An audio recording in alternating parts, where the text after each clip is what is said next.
Good, happy Wednesday morning, December 30th, 2020. I'm Riley King, and welcome to your Wednesday morning edition of The Morning Show with Riley King, the last Wednesday of 2020. It's time to rise and shine and get this Wednesday off to a good start, so sit back, relax, grab a cup of coffee, and enjoy The Morning Show with Riley King, where we have a little bit of everything for you in this program. First, we're going to start off with COVID-19 updates from Johns Hopkins University in Medicine. Let's take a look at that right now.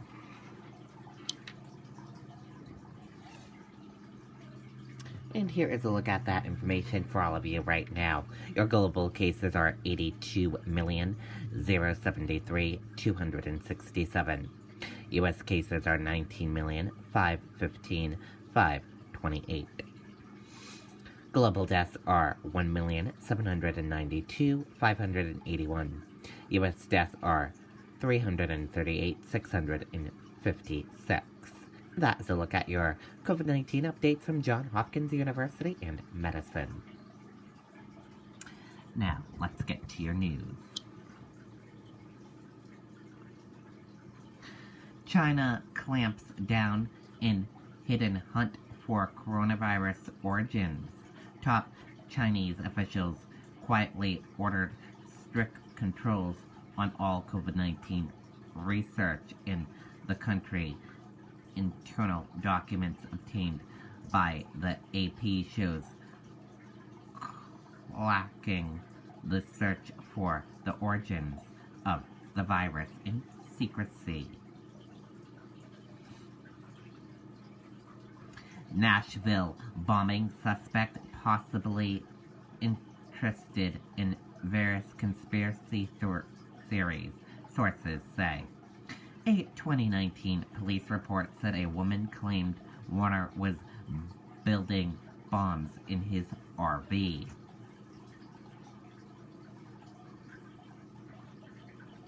Authorities are exploring evidence that Nashville, Tennessee bombing suspect Anthony Quinn Warner was interested in various conspiracy theories. Sources familiar with the investigation told ABC News.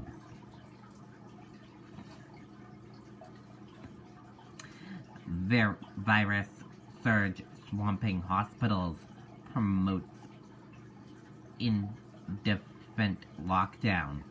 California's most densely populated area continues to set new death and hospitalization record, and public health officials say it will remain under strict stay-at-home orders for a foreseeable future as another hospital filling coronavirus surge looms. Louisville police to fire 2 officers involved in fatal shooting of Breonna Taylor. Only 1 other officer was previously punished for the botched raid.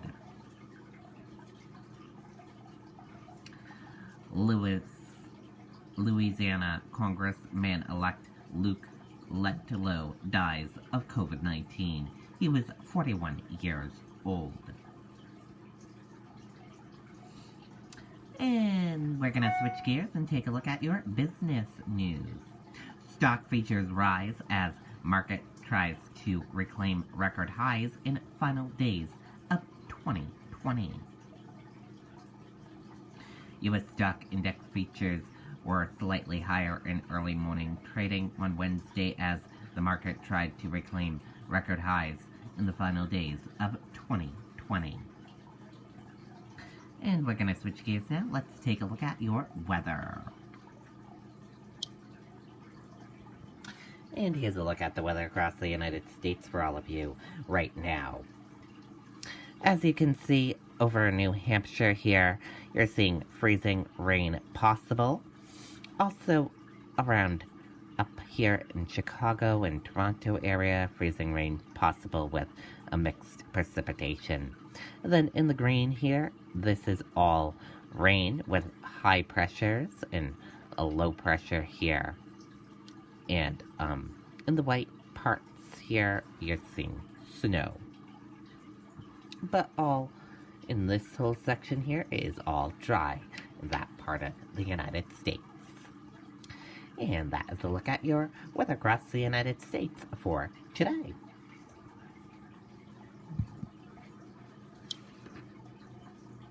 And we're gonna switch gears now. How restaurants are struggling to survive in the pandemic. Let's take a listen to that video from the Today Show.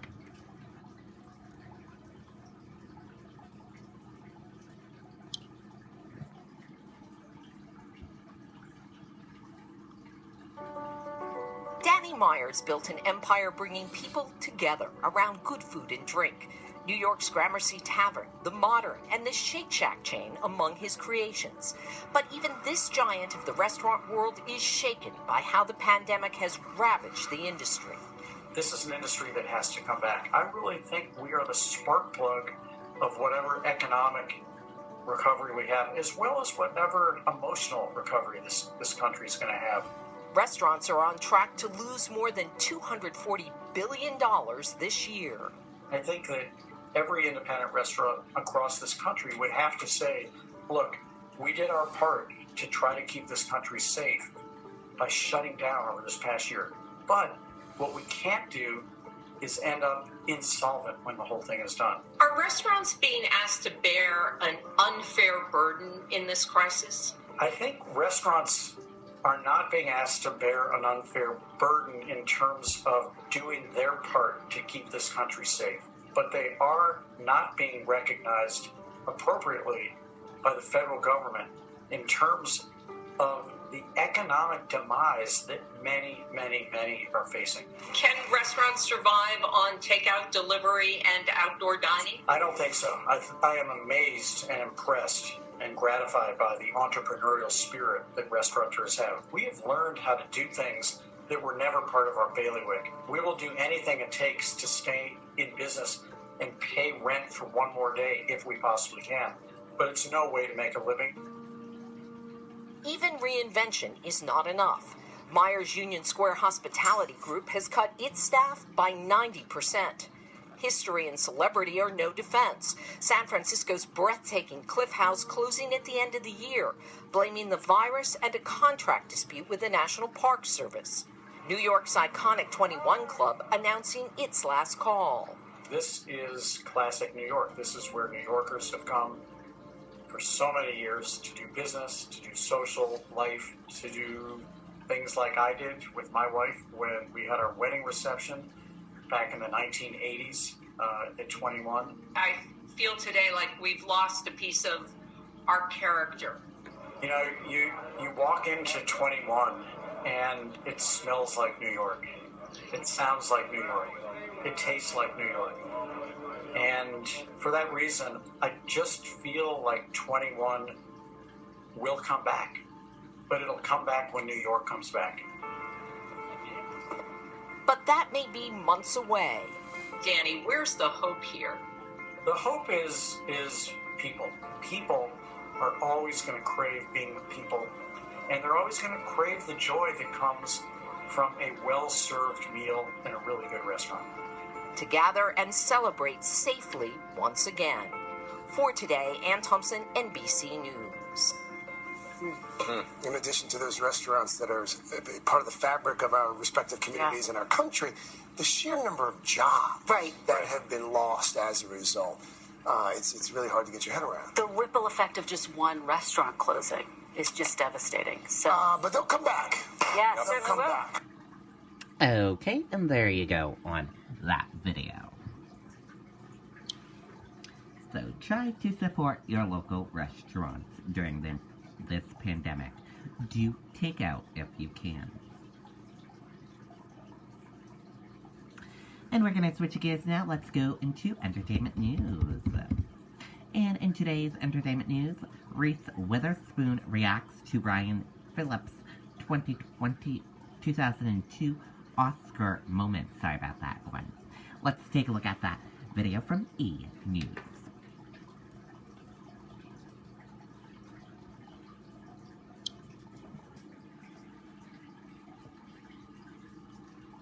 It was a moment that everyone was unprepared for, especially Reese Witherspoon.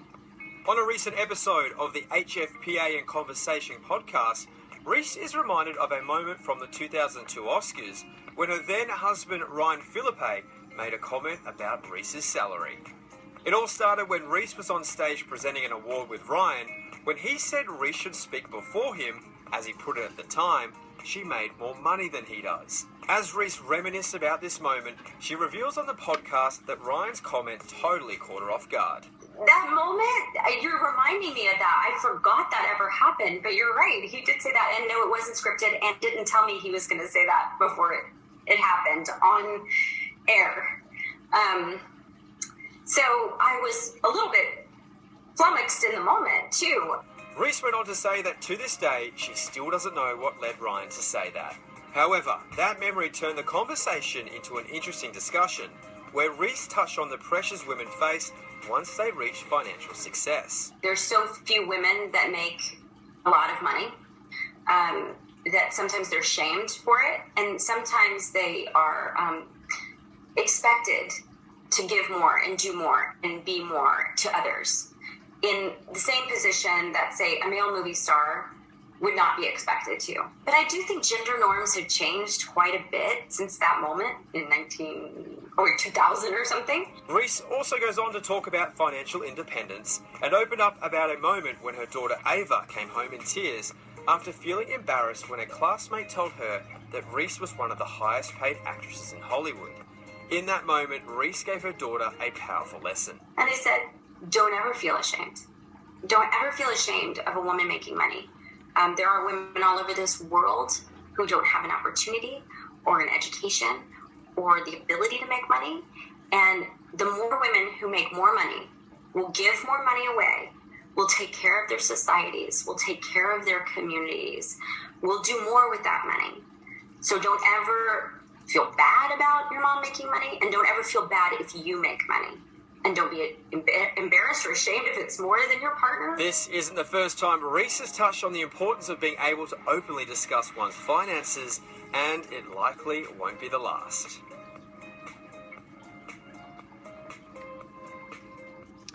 Okay, and there you go on that video and that report.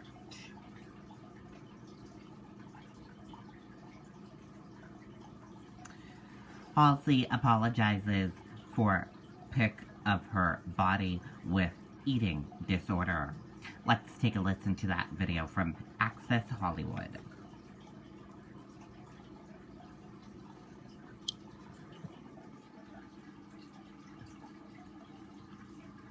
Halsey is apologizing after she shared a photo that may have been triggering to some of her fans.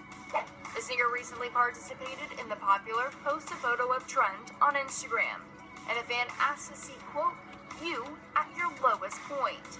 The Bad at Love songstress responded to the fan request by sharing a topless mirror selfie and wrote, quote, TWED, ask for help. The image has since been deleted, and she later apologized for posting it in the first place. Quote, TW, disordered eating. I'm very sorry for posting a photo of myself depicting my struggle with ED without a significant trigger warning, she tweeted, adding, quote, I was very nervous to post it and didn't think properly. I had positive intentions. I would never want to harm someone who shares my struggle. In a separate post, the 26-year-old also shared that she's going to take some time off of social media. Quote, with that being said, I'm gonna log off now because this has turned into something I am not emotionally equipped to handle for the time being. I hope that's okay. Halsey has always been super open with her fans, especially when it comes to her music. Back at the 2018 American Music Awards, the singer told Access Hollywood about her personal song, Without Me. Listen, the record that everyone is talking about right now, you've done interviews about it, Without Me, how personal, and how great does it feel to have that out? Because I think I read somewhere you did, I think it was in the UK, you had an interview and you were mentioning about it. It's very personal to you. Yeah, it's a really personal record. I mean, I'm supposed to be off right now, and this record kind of put me in a really good perspective about my career and about my role as an artist, because I had time off and then I wrote a song that I really loved, and I kind of sat down and was like, do I take my time off or do I put out this record, because it's demanding to be heard and my truth is like demanding to get out there. And when I chose the record, I was like, all right, cool, like I'm an artist. When I feel things, I make art about what I feel, you know. No album, no big promo, like it's just not attached to anything. I just felt something, so I made something, and now the world has it. Is it true that this is the first time on a record that you use your real name? Yeah, so I've just been kind of, well, I guess since it's written by Ashley Frangipani, it's kind of like me as a writer putting out a song that's like I said, yeah, really largely personal. I make concept albums, so in the past, a lot of my videos and my albums have been like a character, you know, and there's like a gunfight, car scene crash, and this is just me singing about my life, yeah. No cinematography, no dramatics, just me. Okay, and there you go on that video and that report.